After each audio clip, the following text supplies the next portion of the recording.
J'accueille notre éditorialiste, Maître Frédéric Bérard. Comment ça va? Michel, je suis content de te parler. J'espère que tu vas aller faire ton épicerie avant samedi, parce que j'ai l'impression que tu vas être coincé un peu autrement, là. Écoute, je suis justement en train de me poser la question, ça va ressembler à quoi? Parce que 20 kilomètres de camions lourds qui descendent au centre-ville d'Ottawa, c'est pas vrai que ça va rentrer dans le centre-ville tout le monde.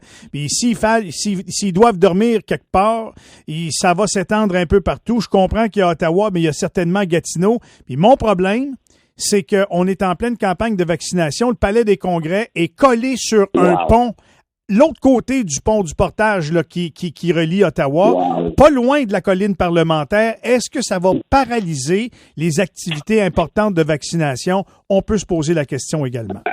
Hey, ça, pareil, je ne savais pas. Parle-moi d'une affaire contre-productive à 2%. Écoute, c'est tellement... Au début, moi, c'est un ami, moi, qui m'a dit ça, je sais plus, lundi passé. Puis, il me racontait, parce que lui-même est dans le secteur de la construction, donc il s'approvisionne beaucoup par certains de ces camions-là, et ainsi de suite. C'est un assez gros joueur. Puis, il dit, on va vraiment être dans le trouble côté approvisionnement. Tu vas voir. Je dis, oui, bon, en tout cas, bref. Là, il m'envoie une couple de trucs, une page Facebook et tout ça. Je me mets à regarder ça. Je dis, mais attends une minute, là, c'est vraiment un truc de camionneur, ça, à 100%. Et là, je commence à fouiller un peu, puis là, c'est pas difficile de fouiller, là, c'est de plus en plus partout. Attends une minute, là. C'est pas si clair que ça. T'sais, si tu me dis des camionneurs qui n'ont pas le goût de faire des tests PCR, puis qui se disent, si je suis pas vacciné, je suis obligé de faire une quarantaine, je trouve ça épouvantable. Je serais pas d'accord avec eux, mais je peux quand même comprendre la posture, en quelque sorte. Sauf que gratouille un peu, Michel, là. Puis c'est pas juste des camionneurs. Ben non, mais c'est ça le danger. Puis, ça fait une semaine j'en parle, Frédéric. Là, je suis sénère de tout ça. J'arrête pas de dire ça sent pas bon. Parce que écoute, le nom, le titre, le convoi de la liberté, ça sonne pas camion ben fort, ça là.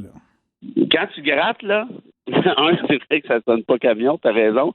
Puis quand tu grattes, j'ai appelé une couple de sources hier.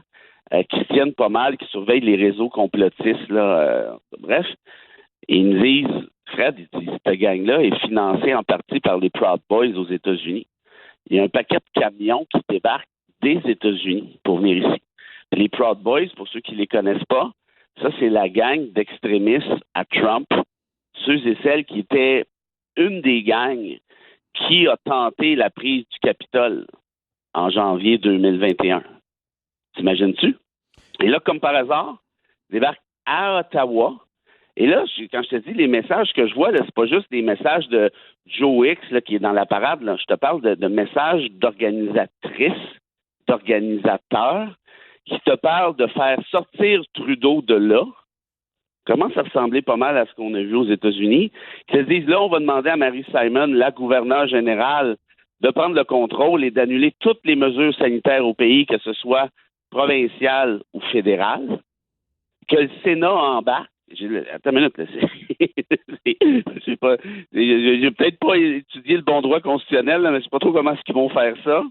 Mais le discours en soi, ajoy.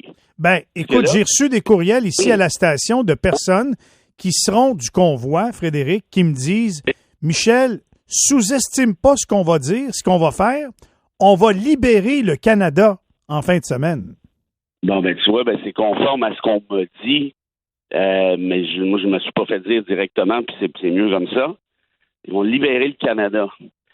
Ben, puis là, après ça, tu vois, la question qui se pose, c'est que si t'es Trudeau, tu fais quoi à ça? Je te rappellerai une citation de son père qui avait fait jaser. On se rappelle le Just Watch Me là, pendant octobre 70. Mm-hmm. Il y en avait une autre qui était peut-être meilleure, qui était la suivante. Il dit, on ne négocie pas avec des terroristes. Et là, j'extrapole, je te dis pas que ces gens-là vont nécessairement traverser la ligne, mais d'après ce que tu viens de me dire, puis d'après ce que j'ai compris, puis d'après ce que j'ai su, d'après ce que j'ai lu, puis c'est pas difficile tant que ça de le savoir, peut-être qu'ils vont la traverser, cette ligne-là. Alors, s'ils le font, tu fais quoi? Tu fais quoi, toi, comme premier ministre du Canada. Puis là, tu as Joe Biden aussi qui est mêlé à ça par la bande parce que les directives vont des deux bords pour les camionneurs. Bon, ben, tu fais pas l'erreur qu'ils ont faite aux États-Unis. C'était quoi l'erreur qu'ils ont faite aux États-Unis, Frédéric? On s'en souvient? Ils n'ont pas monté la garde. Il n'y avait pas la garde. Ils n'étaient pas prêts au niveau des effectifs policiers pour contrer une attaque qu'on ne croyait pas contre l'institution américaine. Je dis pas que ça va se faire, mais tu n'as pas le droit de ne pas être prêt en temps de pandémie à une crise comme celle-là. Non, on va être d'accord à 1 million de 1000%.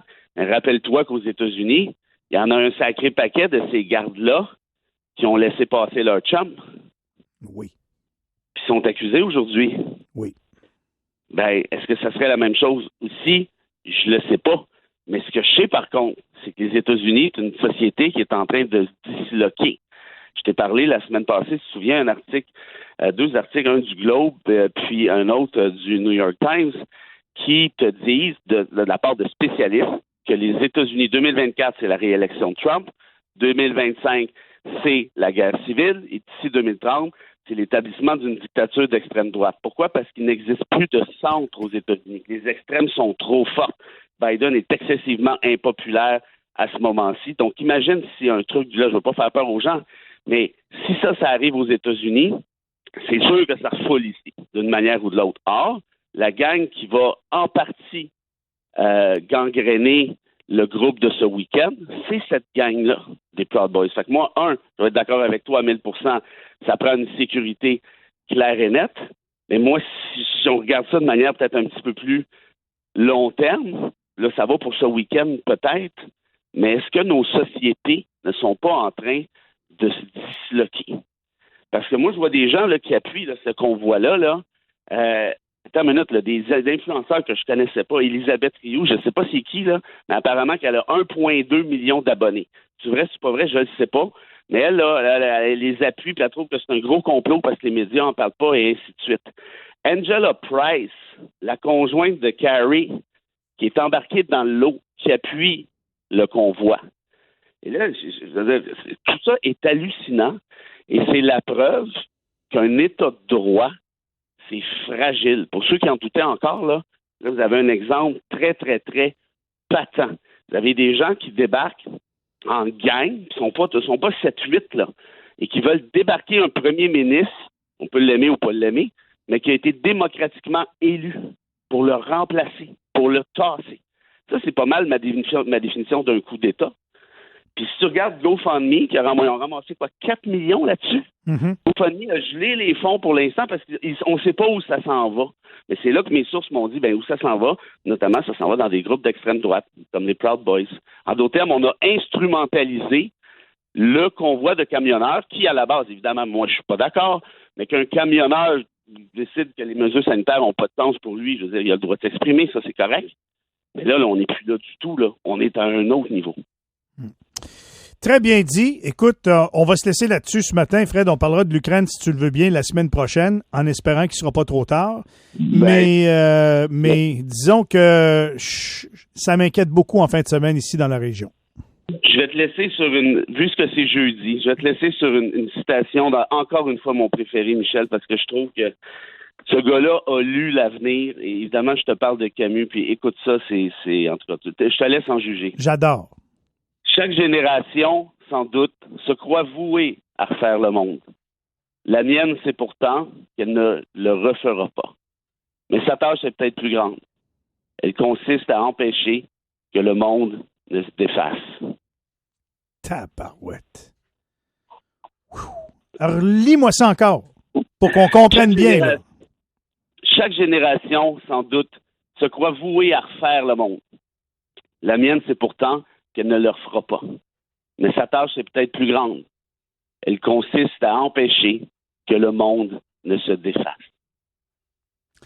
Frédéric, à lundi, en espérant qu'on ne sera pas trop défaite. Bon week-end tout le monde. Bye-bye. Salut. Frédéric Bérard, avocat, professeur, docteur en droit constitutionnel.